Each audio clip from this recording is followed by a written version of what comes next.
สบายดี FC ไข่ไก่ขนมหวานเนาะอาจจะมาสนทนาเรื่องไก่อาจจะมาล่มเรื่องไก่ที่มีอาการกระเพาะบ่ย่อยเนาะเกิดจากสาเหตุจังแหน่มีหนึ่งไก่กินข้าวหลายเกินไปและกินน้ำในปริมาณน้อยเฮ็ดให้กระเพาะย่อยบ่เบิด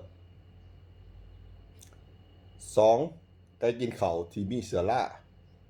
หรือว่ากินดินกินหญ้ากินทรายที่มีเชื้อราหรือว่าเชื้อพยาธิต่างๆเข้าไปในกระเพาะเฮ็ดให้กระเพาะติดเชื้อและบ่สามารถย่อยได้เนาะสามเกิดจากร่างกายไก่บอกซ้ำหลังจากการ